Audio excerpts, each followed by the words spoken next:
Well, I think Head is quite poor. The message of the movie is that we're all trapped, that the monkeys are trapped. That's not the message of the TV episodes, so I think it's painfully poor in that respect. The monkeys' main contribution, the music was a filler. What we did in the TV series was that there was no senior adult figure. It's something that hadn't been done and wasn't done again for decades. It reflected what the kids needed to hear. No authority was good. It was just the four of us making our own way. Yeah, what do you think of the movie, first off, before we keep reading the article? I love it. It's one of my favourite films. Obviously, what the hell was my initial response? Yeah, no but but you know, especially when I first got into it, which was when I was about 18. You know, I was into artsy stuff anyway,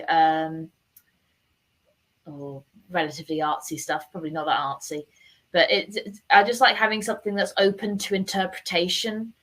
And of course, the stranger something is, the more open to interpretation it is, because there isn't really a direct answer to what's going on. But yeah, I think it's a really interesting film. Actually, there's a video essay that I've been meaning to watch on it at some point. Although it's one of those things where I don't know if I should watch any videos on it yet, because I don't want it to affect my opinion, if that makes sense. Yeah, that makes sense. Like, I only knew about this movie one time. I was just starting off, but the problem was I learned about this from the Monkees biopic, which I don't know if it was a good or bad thing, but since that movie got a lot of things wrong, I assumed that this movie was fake. It's not fake. I did find the movie, and I was like, oh, okay, it was real. Yeah, I haven't seen Daydream Believers, but its reputation precedes it. I've not heard good things. I made a whole video about it. If you feel free to watch it, you know, when you're free. Yeah. I was watching some of your videos earlier, actually. Oh, it's really nice. All right, so let's start this article, because we don't want this video to be too long for both of our channels. You know, I don't think people want to hear us ramble about, you know, four men that, you know, made a show and then they wanted to be something. So, let's see, where's the beginning? Rolling into theaters in November of 1968, Head was far from a happy hippie flower power flick. Both angry and funny, this is a hallucinogenic cinematic rant on fame, big media companies, old Hollywood, new Hollywood, and the battle for artistic freedom. That's an interesting way of putting the movie, actually, right? The burst of freedom comes at the beginning of the movie as the band interrupts a ribbon-cutting ceremony by jumping off a bridge. Is it a group suicide or a cosmic rebirth? More likely, it was some of that really good weed in Ojai. Yeah, they mentioned that because that's when they met Jack Nicholson to go get high and film Head, which was mentioned in the Monkees biopic, which they did get that right. The Monkees and Bob and Bert met up with Jack Nicholson, and they all got high and had like some tape recorders. And then Jack was like, "What if we make a movie?" And they all went with it. Yeah. I heard that there was a dispute as well over the screenwriting credits because of that, and they went on strike or something. Yeah, I read Mickey's book, but the thing is that Peter was the only one, surprisingly, who didn't go along with the strike. It was just Mike, Mickey, I remember hearing that. Which I guess contributes a little bit to Peter quitting first, which you would think out of all of them, Mike would have quit first. But, like, no. Yeah. I think that ends up being a sort of a misconception because Mike didn't come back for reunions in the 80s. Yeah, he did come back for, I think, in 1989. There's like a TV special kind of thing. Not like the 90s special. There's like a live performing in the studio kind of special. I haven't seen that one, actually. Yeah, I think it was for a Christmas special. I made a video about that where they did reunite in the 80s for a Christmas special, and I don't even know if they knew Mike was like Santa Claus in that clip or if they didn't know, but I think it was pretty funny. Yeah, I think I've just seen like GIFs of him as Santa Claus turning up. I think what's ironic though about MTV making the Monkees more popular again is that Mike made MTV. So Mike basically helped make them popular again. Yeah, it's really fascinating. But by the way, random thought: have you seen The Young Ones? Yeah, let's keep going. Head moves from this underwater psychedelic sequence to parodies of a variety of Hollywood genres, war films, westerns, even boxing flicks to get monkey-ized. It's as if director Raffleson, screenwriter Nicholson, and the Monkees wanted to make sure they got to play in every area of Columbia Picture Studios before being kicked off the lot. Yeah, well... In Head, the Monkees are also hellbent on shattering their image as lovable, loopy innocents. A sequence with a female kissing each monkey is an obvious nod to the joys of groupies. The song Circle Sky is an intense commentary on the Vietnam War, and a scene with the wild character actor Timothy Carey has the Monkees laughing at a person with a disability. Bet you didn't see that coming. I didn't see that coming, actually. But it might be a dream sequence with Andy Warhol Mylar balloons floating about that contains the most shocking moment. Nesmith probably telling an August crowd that he doesn't like Christmas. All right, that's a bit weird. Some reviews. Wait, have you seen Head yet? I have seen Head. I've watched Head a bunch of times. I have it saved on a Google Drive. I've watched Head to also prepare for this video when I was first like, oh, I want to collab with the Gen Essays. I should watch this again. And yeah, the message I got from this was the same thing that Peter said in a 2010 Newsday article, that like the message of the Monkees is that they were all trapped, and they wanted to get out. Yeah. I agree with that. I think it's interesting that at the time they were making Head, they kind of saw the TV show as a mistake. And then afterwards, they kind of saw Head as the mistake. Yeah. I don't think either is a mistake. I think they're both wonderful. Yeah, and also 33 1/3 might have been a mistake. I'm not even going to lie. Yeah.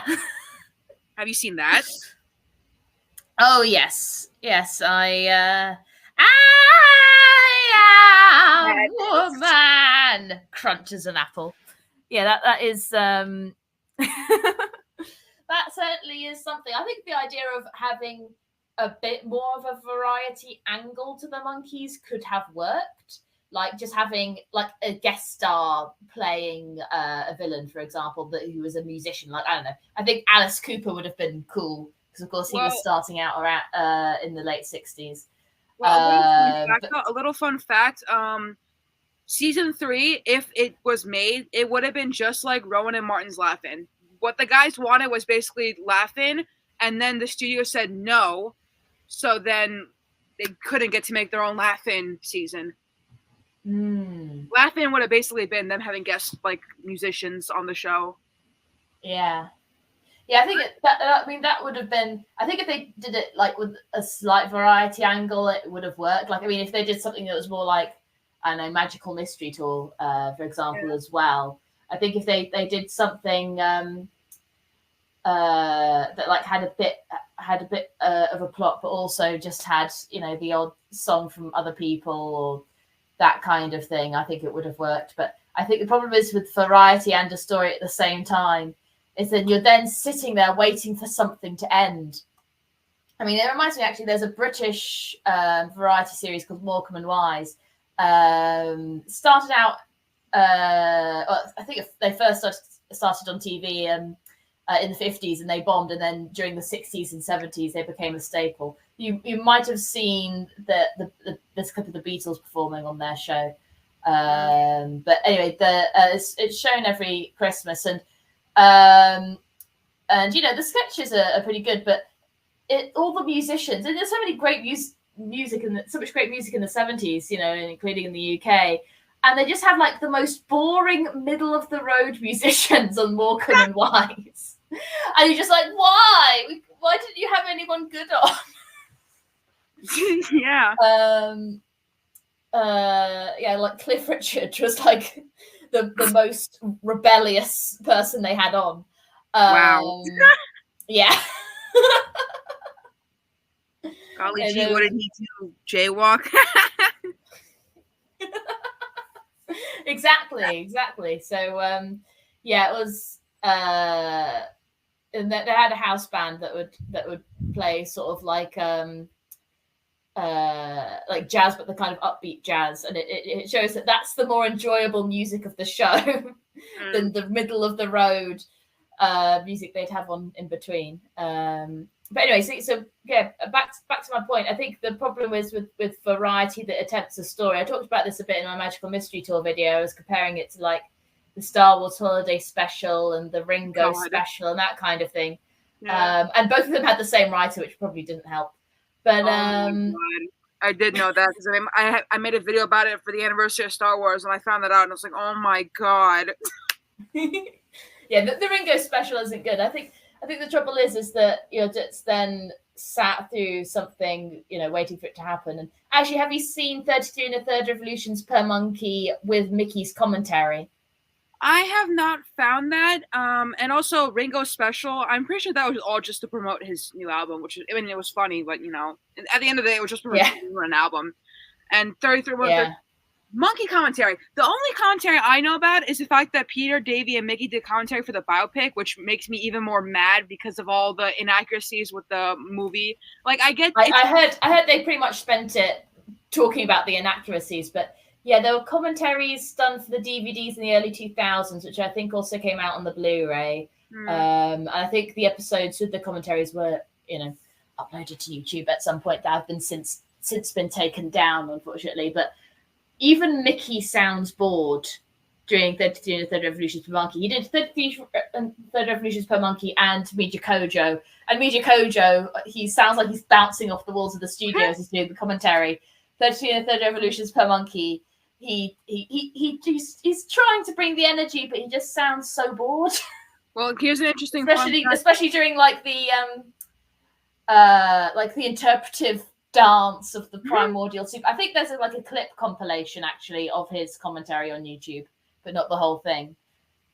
Well, here's an interesting fun fact about the special. Mickey said in his book there were going to be 2 more parts if it did well, but it didn't do well, so they never made those 2 parts. I think it's also Peter leaving was a reason why they didn't have any more specials. Peter left because of this. Yes, he left because of this. He said sayonara, and then he went off to become a teacher and coach softball, and then he came back to do the Monkees.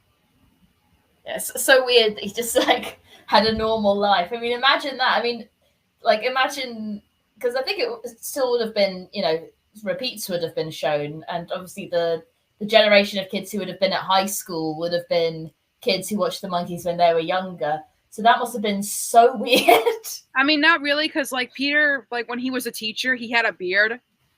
Beard's kind of high to look, so they probably wouldn't have even known it was Peter unless they just saw his name.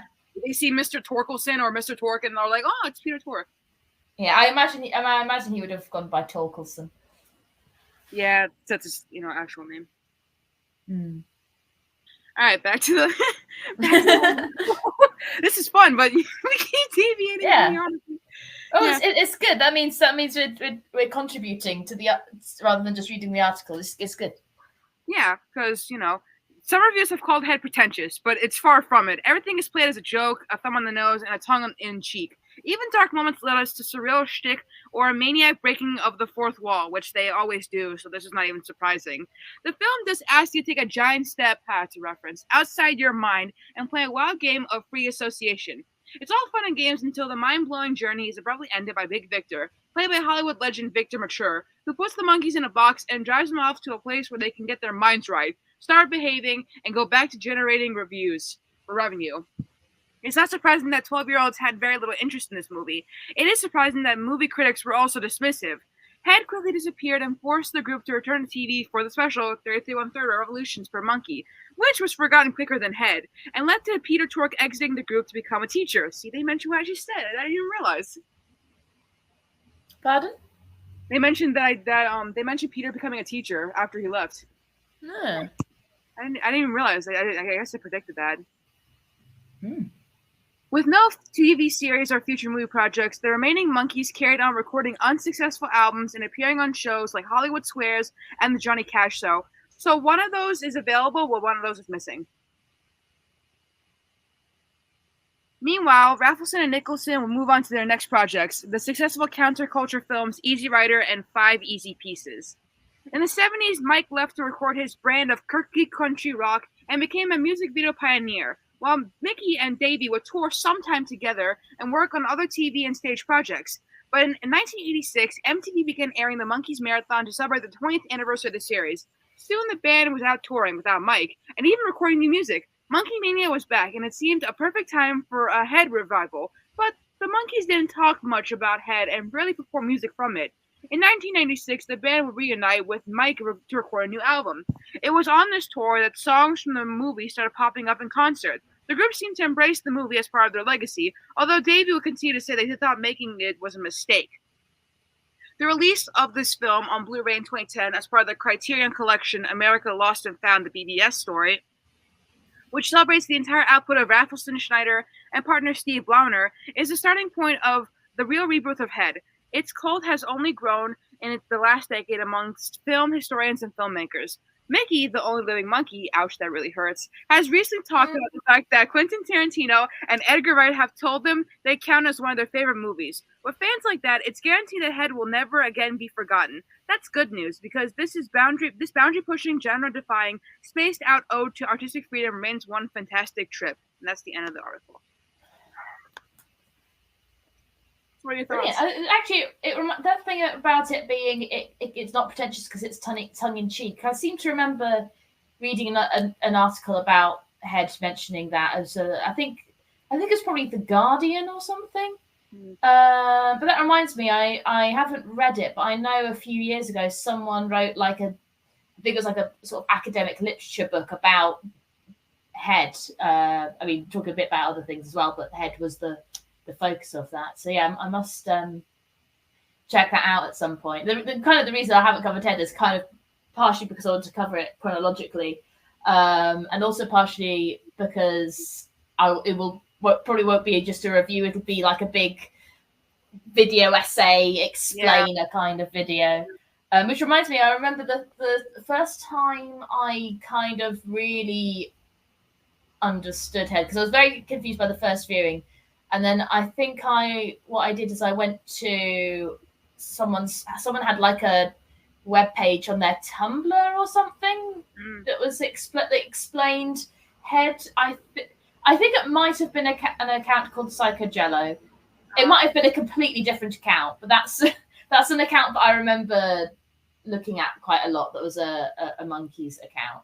I think it's interesting that you had help understanding Head, but I had to do it all on my own. I figured I could do it on my own, and I did actually figure it out after my third time watching. I was like, oh, that's why the beginning and the end are so similar, because they're stuck in a loop and they can't get out. They're going to be forever trapped in this loop of doing the same thing every day, and they want to get out. Yeah. And I figured it out, and it's like, wow, that's so smart. And then I watched 33 Revolution to Monkey, and I was like, okay, out the window. You ruined my theory. Yeah, I think it's like a nightmare, the experience of watching the film, which I really like. Yeah.